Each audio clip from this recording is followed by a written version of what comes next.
Namaskar. In this episode of Dil Se, we are going to discuss a very specific issue and I'll tell you later about it. But let me start by saying कि सर्वोच्च न्यायालय ने, supreme court of India ने हमें नसीहत दी है कि जो भी संस्थाएं हैं इस देश में, ख़ास तौर पे इलेक्शन कमीशन ऑफ इंडिया, उस पे हमें विश्वास करना चाहिए। और बिल्कुल सही नसीहत है। हम भी चाहते हैं कि कोई भी संस्था इस देश में हो, चाहे वो इलेक्शन कमीशन हो, चाहे वो हमारे न्यायाधीश हों, चाहे गवर्नर साहब हों, चाहे यूनिवर्सिटीज़ के वाइस चांसलर्स हों, चाहे प्रधानमंत्री जी हों, हमें सब पे विश्वास करना चाहिए। लेकिन सवाल ये उठता है कि जो उनका कामकाज होता रहा है पिछले कई वर्षों से, क्या वो इस लायक हैं? क्या उन पे हम विश्वास कर सकते हैं? इसी संदर्भ में आज हम इलेक्शन कमीशन ऑफ इंडिया के बारे में बात करेंगे। और हमारे पास there are three very, very important people with us who are going to participate in this discussion.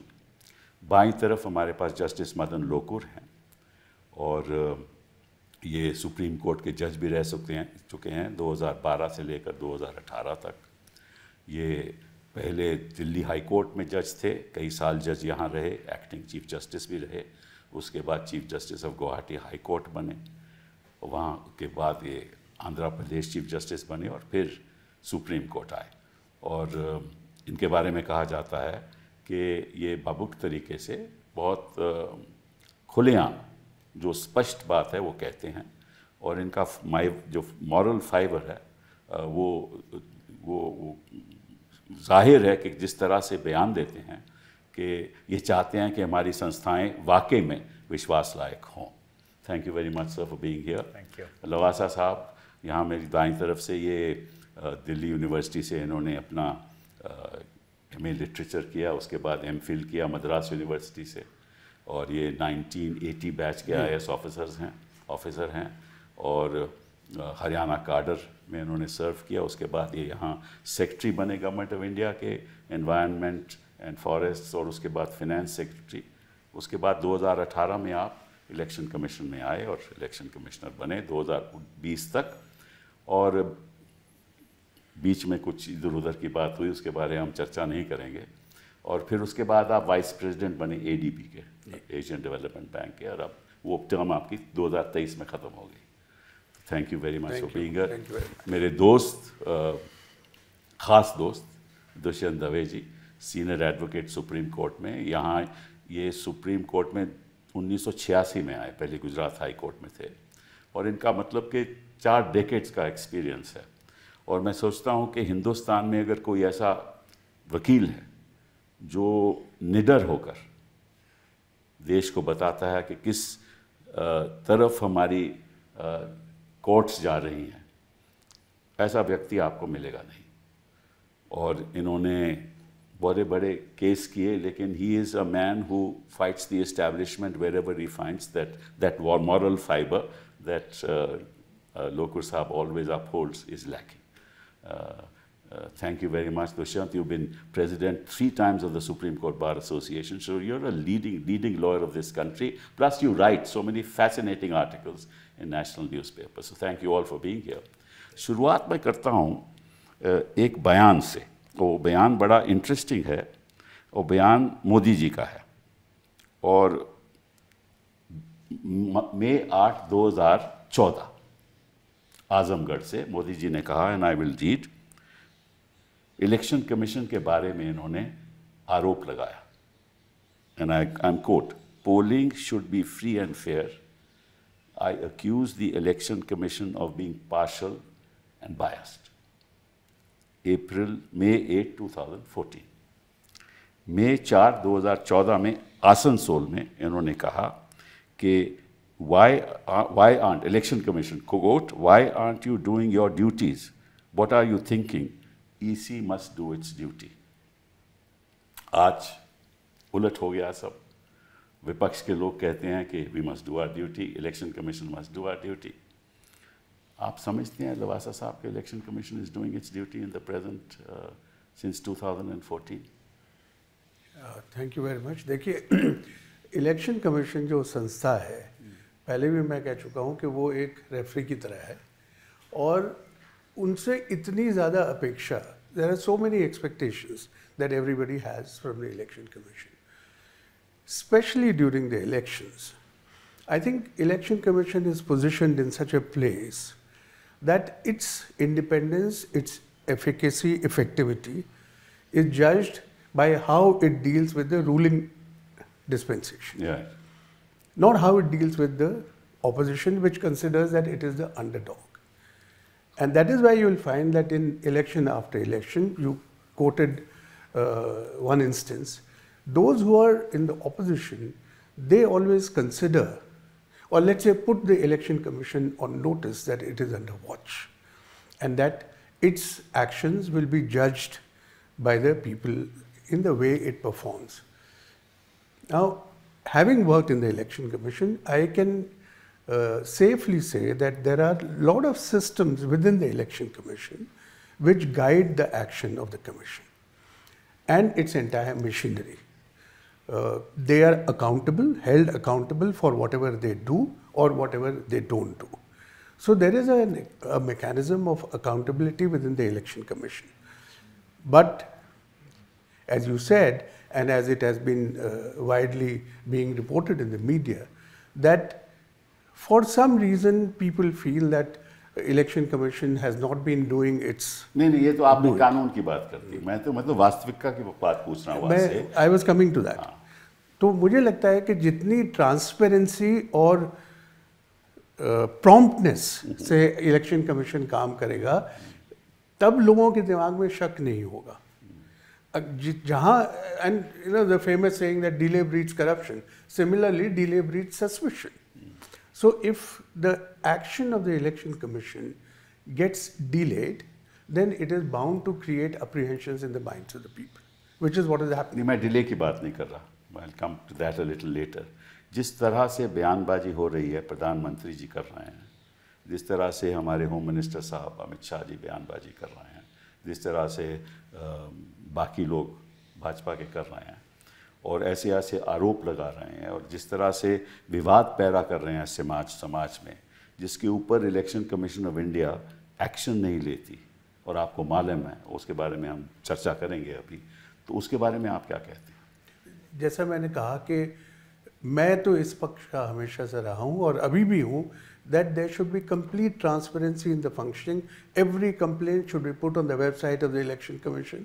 The action taken by the Commission should be similarly uploaded, and then it is for the people to decide what they decide ultimately. What the decision of the Election Commission is could be a matter of debate, but at least they should be taking action immediately on all the complaints. Which they have not been doing. Which if they have not been doing, then that is unfortunate. Sir, may I ask you the same question, and I will quote to you the Model Code of Conduct. It is section 1.1. It says, quote, "No party or candidate shall include in any activity which may aggravate existing differences or create mutual hatred or cause tension between different castes and communities, religious or linguistic." और जिस तरह से बयानबाजी हमारे प्रधानमंत्री जी कर रहे हैं, अमित शाह जी कर रहे हैं कि मंगलसूत्र आपका छीना जाएगा, एक कम्युनिटी को दिया जाएगा और इलेक्शन कमीशन उस पर कोई कार्रवाई नहीं करती, तो क्या करें हम? You see, I think that it's very unfortunate that the Election Commission is not taking action. Now, the action that they have taken is that the leader of the political party, उनको notice गया है, ठीक है, कांग्रेस का भी और BJP का भी. जी हाँ. Now, and they have taken time. Right. They said that we want to file a reply. I think these are issues that should be dealt with immediately. ये नहीं कि एक हफ्ते के बाद आप जवाब दें और उसके बाद सुनाई हो, फिर उसके बाद एक हफ्ता और लगे फैसला दें. आप उनको कहिए कि आपने ये कहा है, इसकी ये रिकॉर्डिंग है, आप इसके बारे में क्या कहना चाहते हैं. पहले तो कैंडिडेट को बोले ना, जिसने बोला है. हाँ, उसको कैंडिडेट को बोलना चाहिए. कैंडिडेट को बोलना चाहिए definitely. But if they have done it to the political party, I think they should do it to the political party also. दोनों को करना चाहिए. But model code of conduct तो केवल कैंडिडेट की बात हाँ, that's all right. But even otherwise, I think the party is equally responsible. They should tell their people that don't make statements like this. Now, if the political party or the leader of the political party doesn't have the courage to tell the speaker what to do, well, but he is the leader of the political party. Yeah. So how will he tell himself कि ये मुझे नहीं करना चाहिए? Yeah, but I think the election commission, I have no doubt, should take immediate action. They should take quick action. Dushyant जी, देखिए कपिल जी, ये बहुत ही पेचीदा मामला है। हिंदुस्तान एक लोकशाही लोकतंत्र है, इतना ही नहीं है, बट पूरे विश्व की सबसे बड़ी लोकशाही है। और ये लोकशाही लोकतंत्र का मीनिंग बहुत ही इम्पॉर्टेंट है हमारे लिए, क्योंकि 1857 से लेके जो हमारी स्ट्रगल चालू हुई, वो 1947 में उस स्ट्रगल में हम जीते।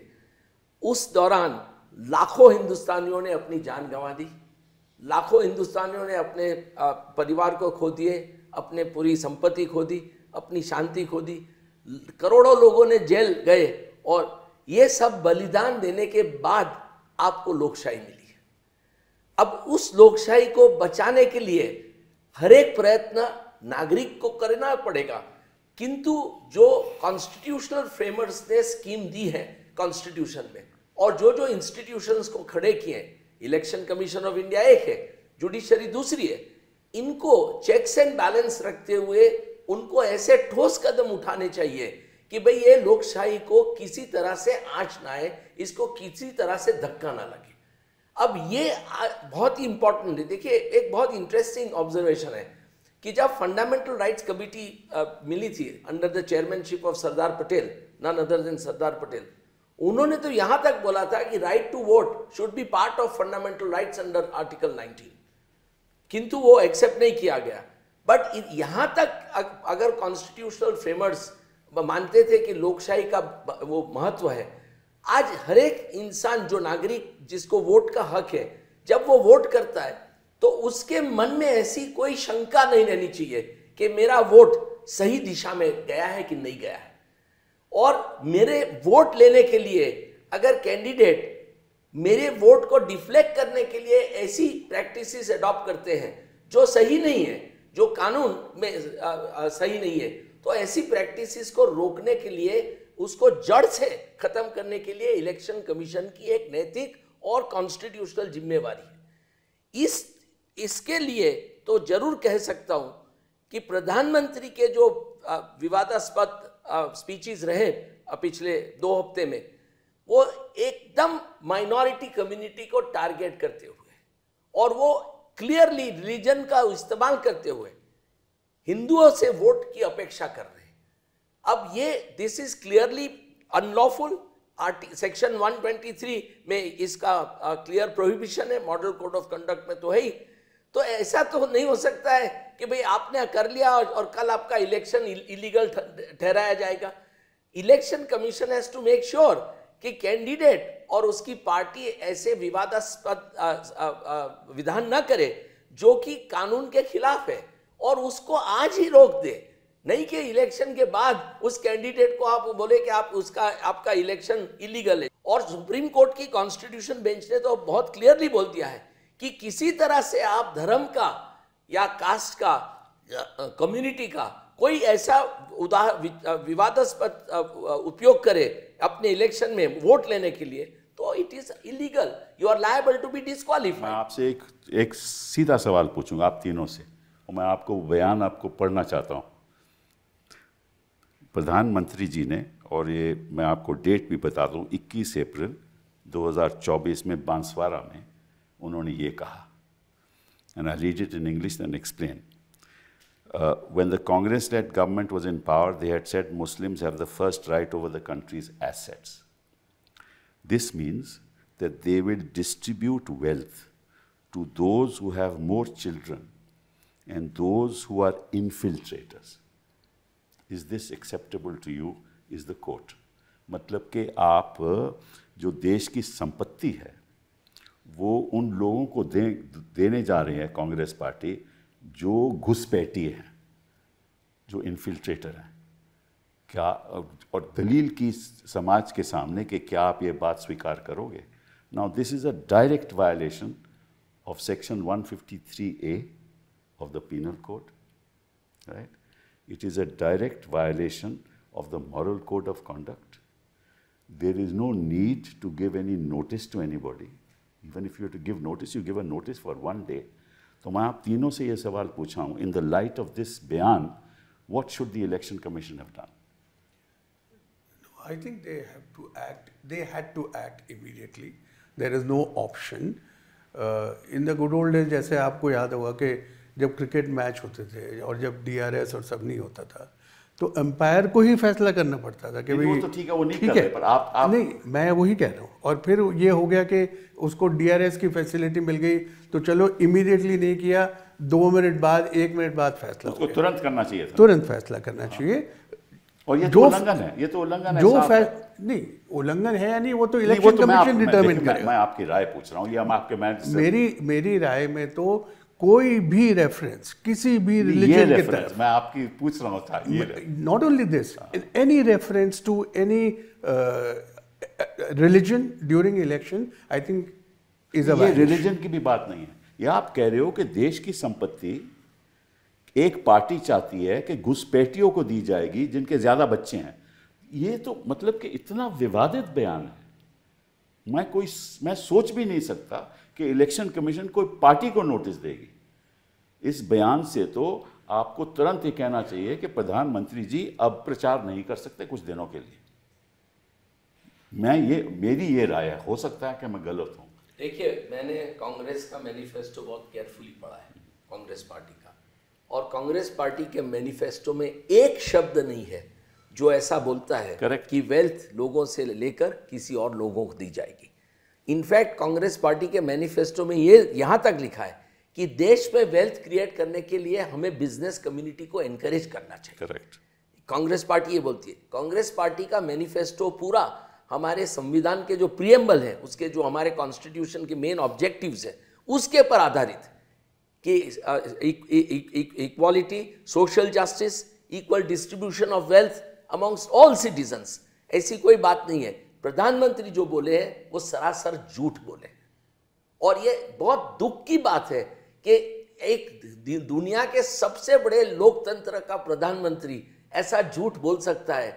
और वोट के लिए उन्होंने 2 चीज किया, एक तो कांग्रेस के खिलाफ झूठ बोले, दूसरा मुस्लिम कम्युनिटी के लिए खूब बेहुदा बयान किया। तो ये मैं समझता हूं कि इसमें तो इलेक्शन कमीशन को आधे घंटे तक भी वेट नहीं करना चाहिए। इलेक्शन कमीशन ने बहुत सारे नेताओं को, सुरजेवाला से लेके अभी केसी राव तक, उनको बोल दिया कि आपको 2 दिन के लिए या 4 दिन के लिए इलेक्शन रेंज में से सस्पेंड किया जाता है। तो ये प्रधानमंत्री के सामने करने की उनकी कॉन्स्टिट्यूशनल जिम्मेवारी थी। ये क्लियर कट केस था, इसमें कोई सोचने की बात ही नहीं थी।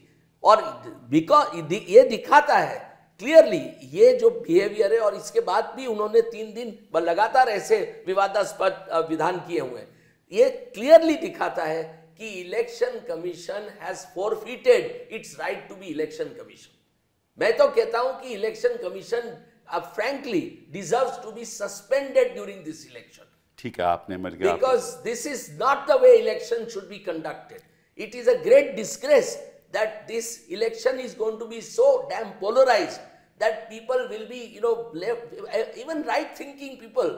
I have met people who support Bharatiya Janata Party and even support RSS are saying that this kind of narrative is really disastrous for the ये तो मैंने 21 अप्रैल का बयान आपको बताया था। अब लोकुर साहब, मैं 23 अप्रैल का बयान आपको बताने जा रहा हूँ। वो हुआ माधोपुर में, टोंक सवाई माधोपुर में।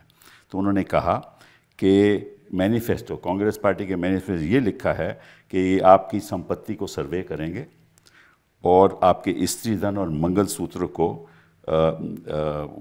देखेंगे और उसकी एक्सरे करेंगे, और उसके बाद वो आपके मंगलसूत्र जो भी है संपत्ति वो किसी और को भी दे सकते हैं।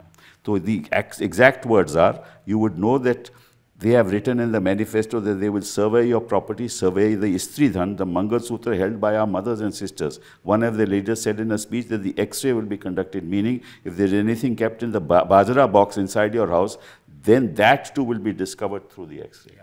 Now, but these are the kind of things. Yeah, you see, my view is that when the first statement was made, right, the Election Commission should have acted immediately. Right. And said, all right, you know, for 24 hours or 48 hours, whatever thing they think appropriate, आप canvassing नहीं कर सकते, all right? Complete silence. And also, because of the nature of the statement that has been made, just give a hint that there is a possibility that some election may be countermanded. All right, if this is repeated, we might countermand the election. Now, as it happened, ये 21 तारीख को बयान आया, फिर 2 दिन बाद एक और बयान आया. Correct. Then at the second opportunity, they should say, all right, now you know we are going to countermand the election. It's a very drastic step, but yeah, we'll take it because this cannot be tolerated. That's right. it. Right. But देखो, अब साफ जाहिर है कि इस विवादित बयान के बाद इलेक्शन कमीशन ने तो कोई एक्शन लिया नहीं, लेकिन जो नोटिस उन्होंने भेजा है, मैं उसके बारे में, मेरे पास वो नोटिस भी है, उसके बारे में मैं आपसे कुछ आपकी राय लेना चाहता हूँ. नोटिस पार्टी को जाता है. नोटिस ये नहीं कहता कि आपके खिलाफ एक्शन लिया जाएगा. नोटिस ये कहता है कि आप अपने लोगों को एडवाइस कीजिए कि ऐसा बयान नहीं देना चाहिए. वो नोटिस नहीं है. वो नोटिस में बयान का उल्लेख भी नहीं है और नाम भी नहीं है. हाँ, नाम भी प्रधानमंत्री जी का. तो इसका ये किस किस्म का नोटिस हुआ लवासा साहब, ये बताइए जरा हमें. मैं नोटिस बताता हूँ और मैं लास्ट सेंटेंस पढ़ता हूँ आपके लिए. He says, accordingly, I am directed to forward a copy of the representation made by Indian National Congress, representation made by the Communist Party, another representation, with the direction to send comments to the Commission late by 11 o'clock on 29/4. You are also directed as President of the party to bring to the notice of your star campaigners to set high standards of political discourse and observe provisions of MCC in letter and spirit. ये कौन सा notice हुआ भाई साहब, ये जरा बताइए हमें. You are right कि जैसे जब गाड़ी चलाते हैं तो ट्रैफिक वायलेशन तो जो ड्राइवर है उसका होता है और जो ओनर है उसकी भी लायबिलिटी है, लेकिन शायद वाइकेरियस लायबिलिटी. इसकी कोई पार्टी की कोई लायबिलिटी नहीं, इसमें नहीं है. इस केस में नहीं, मैं तो ड्राइविंग वैसे रहता है. तो लेकिन जबकि नोटिस जो पार्टी को दिया गया है, और जैसे जस्टिस लोकुर ने कहा, मैं भी इसका हक हूँ, इस हक में हूँ कि पार्टी को भी जिम्मेदारी लेनी चाहिए. और मैं क्यों कह रहा हूँ ये, एक तो जब इलेक्शंस अनाउंस हुए थे तो चीफ इलेक्शन कमिश्नर ने ये कहा था कि हमने पार्टीज़ को आगाह किया है, हमने पूरे मॉडल कोड ऑफ कंडक्ट के डॉक्यूमेंट्स और गाइडलाइंस उनको भेजे हैं कि सारे अपने स्टार कैंपेनर्स के नोटिस में लाएं so that there is no violation. It is a fact that as per today's model code of conduct, there is no specific provision to give a notice to the party. But I think parties should take the responsibility also. No, but here the opposite is happening. They are not forcing the candidate to take responsibility. They are asking the party to take responsibility. It's just the opposite. Kapil, I can describe in one word. This is a abject failure of election machinery. No doubt. And if it is an abject failure of election machinery, something drastic has to be done, in this country, because this is ultimately it's the Supreme Court which has checks and balances. Suo moto, they should take action. They should take suo moto. If the election is going to be deflected on the grounds of religion as it is being done on a daily basis, then the Supreme Court has a constitutional duty and obligation to intervene to stop this nonsense. Yeah, I think they should. But like I said, before it goes to the Supreme Court, what about countermanding the election?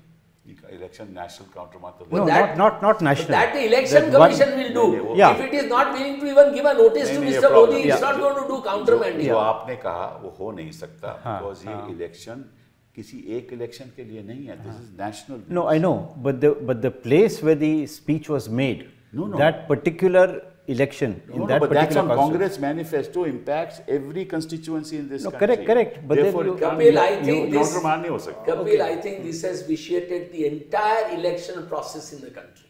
नहीं वो तो साफ जाहिर है। And I must say sadly that because of the singular silence of the election commission, it has now become a party to this kind of effraction of law by Mr. Modi and his colleagues.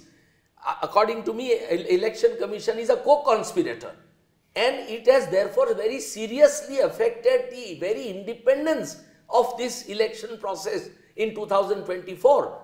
So I don't know, there is no other way one can, because BJP has scored a brownie point. They have now told their voters that please vote for us because Congress manifesto is a completely bogus manifesto. It's going to take away your wealth, give it to the Muslim community. Now it will have an impact on the innocent minds of the voters.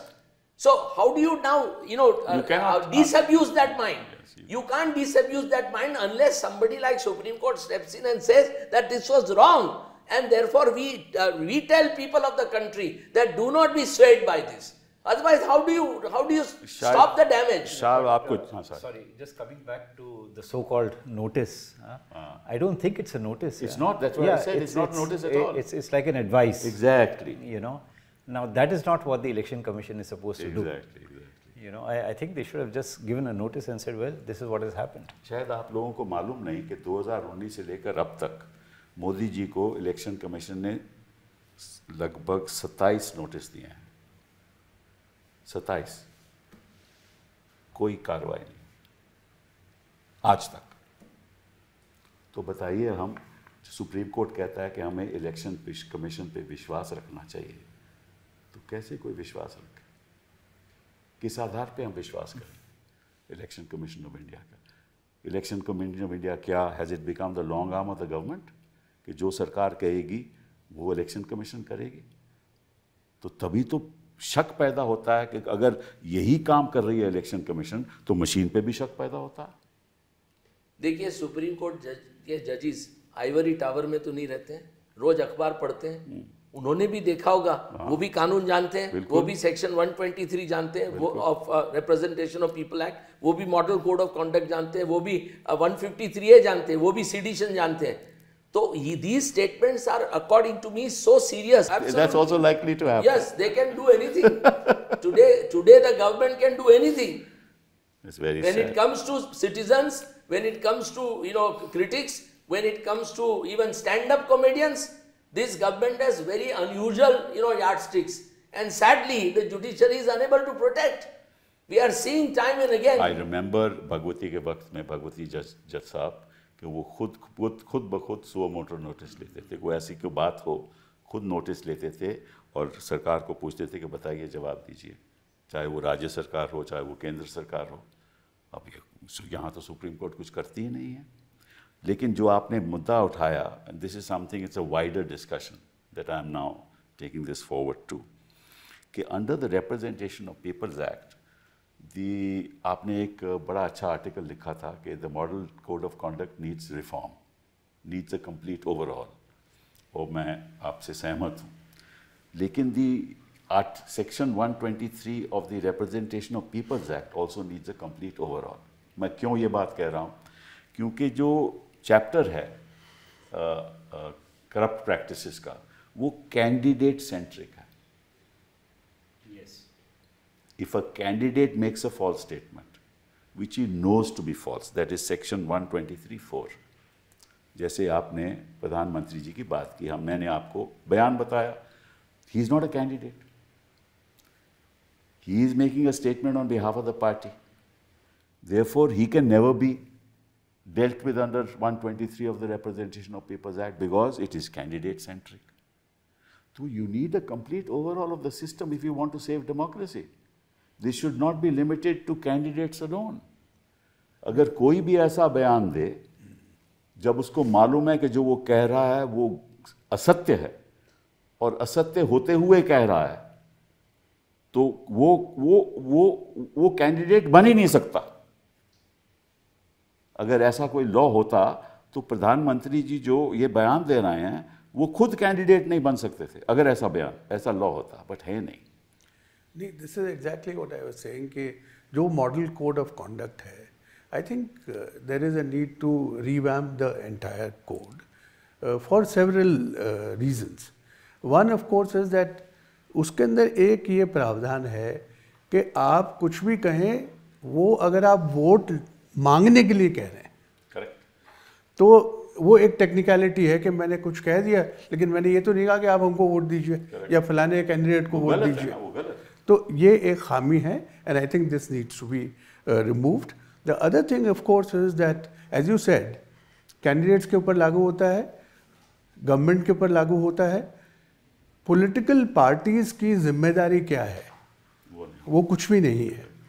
And that is why even when I was in the commission, I had made a recommendation that political parties also should be brought in the ambit, and the consequences which will follow any violation, they should be spelt out.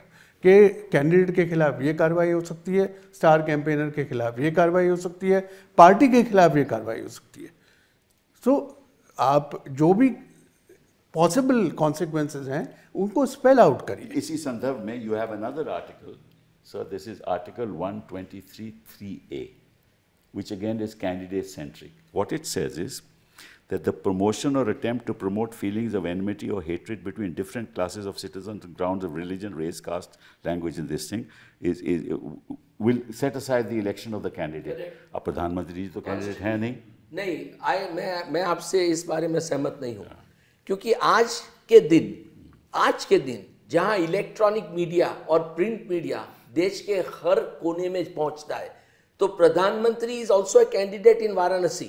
He speech may be in Rajasthan, but that speech has traveled. But he is not yet a candidate. Not yet a candidate. That's the problem. No, he may not be He's a a prospective candidate, but he's not a candidate. Correct, but the fact that he is made these statements will relate back to what he is going to do. Under the law, that's not the case. But you are right. I agree, but we will have to, law will not be changed. I agree. You know that. I mean, in today's times, to change law and make it, Supreme Court ने 2013 में बोला था कि model code of conduct के लिए कानून बनना चाहिए, बट कानून अभी तक बना नहीं है. It is, but we'll have to, therefore, that's where I suggested in a wider sense. Therefore, we'll have to amend the whole, system of. Yeah, you see, ever since the model code of conduct came, there have been so many changes, right? Social media तब था नहीं, ठीक है? Electronic media was not there, video conferencing, all that was not there, Zoom and all that was not there. So now I think with this change and introduction of technology, the whole thing needs to be revised. Exactly. And unless you do that. एक अगर थोड़ी सी digression है, but जो दवे साहब ने कहा कि candidate नहीं है अभी टेक्निकली, तो अब ये एक और नया सिस्टम शुरू हो गया है कि पार्टीज अपने कैंडिडेट्स को even before the declaration of the election declare कर देती है कि ये हमारे कैंडिडेट्स हैं. Correct. और then they start canvassing support. So all the expenditure that they incur is not included. It's not included. So therefore, you need a complete overhaul, not only of the model code of conduct, but the entire representation of People's Act and the chapter on corrupt practices. ये बहुत ज़रूरी है अगर हमें लोकतंत्र को बहाल रखना है. So I don't think there is anything more important than this, as all of you, I hope, agree with me. Let's go back to another topic, which is happening in our country, कि जो सूरत में हुआ, उसके बारे में मैं आपकी राय जानना चाहता हूँ. वहाँ इलेक्शन, जो कैंडिडेट था कांग्रेस पार्टी का मुकेश दलाल, 22 अप्रैल 2024 में उसको डिक्लेयर किया गया अनअपोज्ड. आपको मालूम है कि वहाँ कांग्रेस का कैंडिडेट नीलेश कुंभानी था.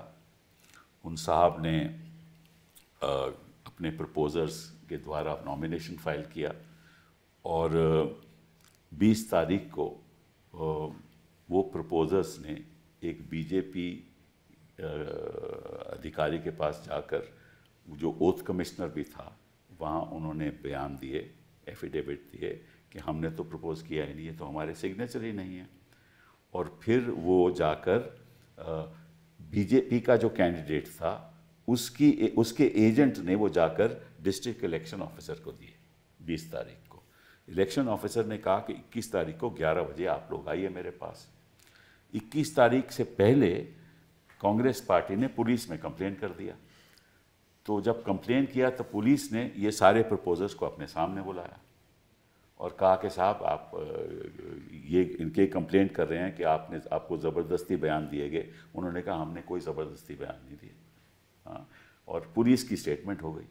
वो पुलिस की स्टेटमेंट को लेकर वो 22 तारीख को चले गए, 21 तारीख को चले गए डिस्ट्रिक्ट इलेक्शन ऑफिसर के पास, और डिस्ट्रिक्ट इलेक्शन ऑफिसर ने कहा कि ये नॉमिनेशन ही गलत है और 22 तारीख को विदाउट कॉन्टेस्ट उनको डिक्लेयर कर दिया क्या बीजेपी कैंडिडेट मुकेश दलाल से।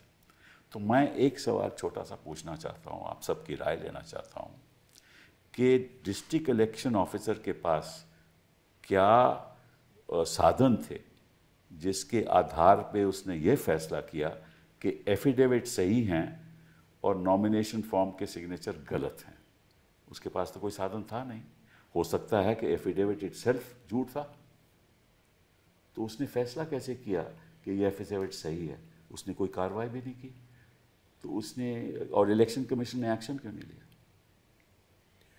जहाँ तक मेरी समझ है कि इस मामले में returning officer is legally responsible and liable for the taking the decisions which are required to be taken. Election commission का रोल इसके अंदर नहीं है, क्योंकि जो भी प्रावधान है इलेक्शन के वो रिटर्निंग ऑफिसर को पूरे इख्तियार देते हैं in terms of acceptance, scrutiny, all matters connected with submission of candidate. तो इस केस के अंदर रिटर्निंग ऑफिसर ने उनके नॉमिनेशन को रिजेक्ट किया, ये एफिडेविट को मानते हुए कि भाई प्रपोजर्स ने किस आधार पे मुकर के, जो उनके एफिडेविट था। एफिडेविट गलत हो सकता है, हो सकता है। तो फिर ऐसे डिस्ट्रिक्ट इलेक्शन ऑफिसर के पास क्या साधन था कि एफिडेविट सही है और ये प्रपोजल के मैं जो मानता हूँ कि returning officer has a constitutional duty to verify.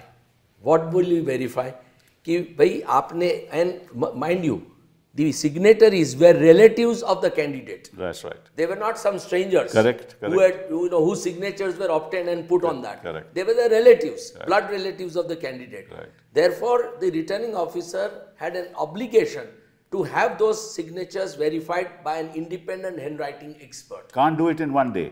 And no, he couldn't have done it in one day. Yes. And after having received a report from credible independent institutions, including forensic laboratory, he would have then had to decide if the report said that signature are theirs, then he should have prosecuted these people for a false affidavit and trying to really undermine the election process. And I don't agree with Mr. Lavasa. Election Commission has general superintendence for elections. Correct. And they have therefore a constitutional mandate to ensure that this kind of a joke does not take place in election process. You see, this was in the newspaper in the next day. The Election Commission should have asked him, what are you doing?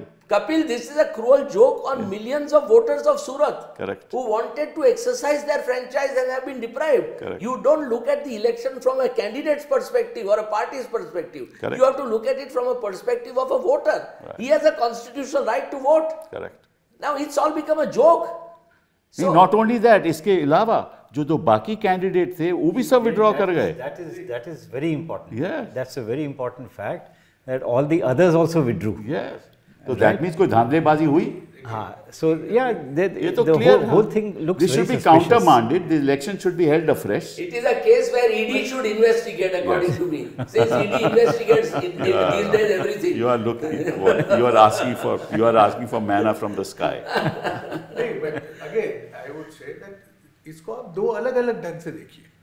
एक तो individual instance है जिसमें क्या हुआ, दूसरा आप कह रहे हैं कि भाई अगर 8 कैंडिडेट्स ने विड्रॉ कर दिया, of course it is unprecedented that people should withdraw. ये बात नहीं कर रहा लेकिन ये जो दवे साहब ने कहा ना कि what happens to the right of people who have a right to vote, this is a serious issue. What happens in, let's say suppose what happens if there is no candidate who files a nomination Right. in any constituency? Right. What happens to the right to vote? Election has to be re-notified. It will be re-notified.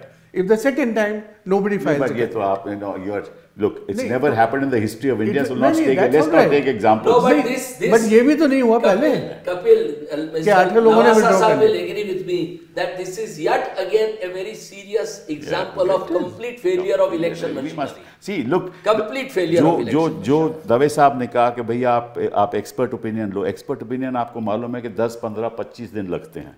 तब तक date of withdrawal is over.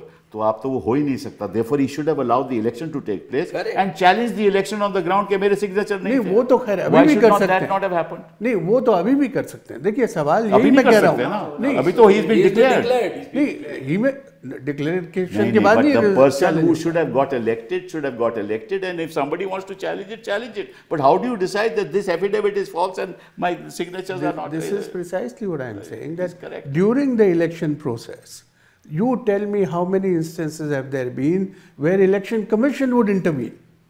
The decision is taken by the returning No, officer. sir, I know. I'm saying something else. और वो summary procedure है, उसके अंदर कोई इतना लंबा चौड़ा इन्वेस्टिगेशन इसमें भी नहीं summary करता. procedure हो ही नहीं सकता, is what I'm saying. Because once you give an affidavit, what is the summary procedure? It is He the says subjective that is not my satisfaction. signature It is the subjective satisfaction of the returning officer. on objective facts. Oh, it could, yeah, of And course. there are no objective facts. This is Kapil, a Complete classic case how election process Yeah. is polluted now. I would like to add. Yes. I would like to add to that nota is also there. Yes, None of the voter above, has a right to say. So not voter but nota. Yes. So it is possible that even if this one person is there, everybody else has withdrawn. All the persons who are coming to vote will say that we don't want to elect this person. Correct? That's That's what I'm saying. That's It's also voters' possible. right. Yeah. Nota is voters' right. Right. No, but this is exactly what I am saying. There are long-term issues which we have to look at. जैसे आपने कहा कि NOTA, ठीक है. मैं तो आपको एक और एक्सट्रीम केस बताता हूँ. Suppose the entire constituency boycotts an election. Nobody goes and casts a vote. What happens? First of all, you're talking about giving a scenario which is impossible. Even if, no, And I don't think- I don't- in Nagaland, 6 districts they boycotted. That's it. different. That is a different But issue. Kapil, That's this tells us a very sorry state of affairs in this country, that up till now, political parties were indulging in, hijacking elected candidates after elections were over by hook or crook, sham dam, bhed or dand. Now they have decided, why have we allow election to take place? We just, this has not only happened in Surat, it has happened. You persuading. Today it has happened in Puri. That's right. Today it has तभी happened in मैं Puri. कह रहा हूँ कि जो आपका first pass the post system है, उसके अंदर जब तक आप चेंज नहीं करेंगे, तो जैसे मैंने कहा कि suppose nobody goes and cast his vote. आदमी लगाओ इलेक्शन कमीशन में, इंटेग्रिटी वाले होने चाहिए. कोर्ट्स को बोलो इंटरफियर नहीं, वो तो अब- प्रधानमंत्री जी को बोलो ऐसे विवाद बात ना दें. लॉ चेंज करो. अगर कोई भी ऐसे विवादित बयान देता है, उसको इलेक्शन में खड़े होने का हक नहीं है. ऐसे काम करो ना तो देश के लिए. तभी तो सिब्बल But साहब in मैंने this sort of a यही situation, I think the election should have been held. Yes, I agree. And then somebody afterwards, can challenge. and then you challenge Yes, it. एक you know. वो गलत हुआ. But to declare this person as the elected candidate, I think Ridiculous. is wrong. unfortunately that is what the law provides. No, sir, it doesn't. It I'm does sorry. provide. It requires a summary inquiry. He can't have a summary No, inquiry. the law provides that if there is no contest, he should declare the No, result. Why should what there be no happens to contest? nota? What He happens to allowed- nota? Why should there be no There is no contest? There should be a contest. Let the person is a get separate elected. issue. हाँ, वो मैं That कह is रहा a था. ये फैसला गलत था. Anyway, आइडिया है कि हमने ऐसी बातों पे चर्चा की है जिससे साफ जाहिर है कि ढांचा हिंदुस्तान का. नहीं, बट सिब्बल साहब, sorry to interrupt you, I want to say that suppose इसमें तो चलो उसने रिजेक्ट कर दिया, सपोज सारे कैंडिडेट्स विड्रॉ कर जाते, एक ही बचता, तब आप क्या कहते? But ये तो सिचुएशन ही We है are ना. not, we are talking about fact We are talking situation. about fact We are not situation. talking about a possible No, situation. we are talking about the right for nota. अगर सारे candidates withdraw करते एक के अलावा, हिंदुस्तान के इतिहास में ऐसा हुआ है कभी? हो कि सकता सारे है। हो सकता है की बात नहीं हो रही.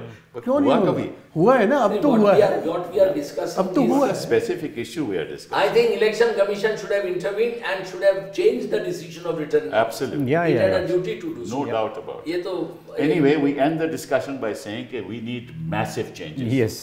Yes. Both in the election laws of this country and in the model code of conduct. We need responsibility of leaders of the country and star campaigners of a political party who should be made responsible for their statements. And if they violate the law, they should not be allowed to contest elections. Kapil, we don't have time to discuss further. But one more classic example of very peculiar behavior on the part of Election Commission is now increase the vote share in certain constituencies of the elections that have taken place. Now that is again a matter of very serious concern for the nation.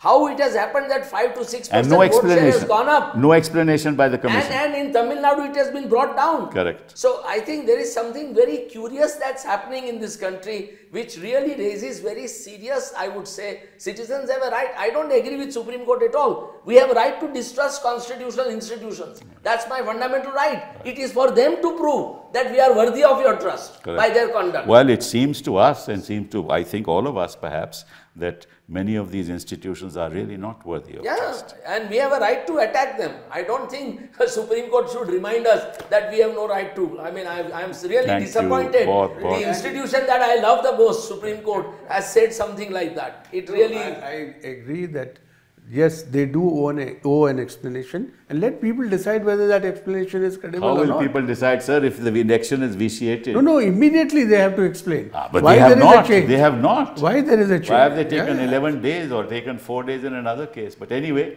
be that as it may, we'll come back again and discuss this issue further. बहुत बहुत धन्यवाद आपसे. Thank you very much. Thank you.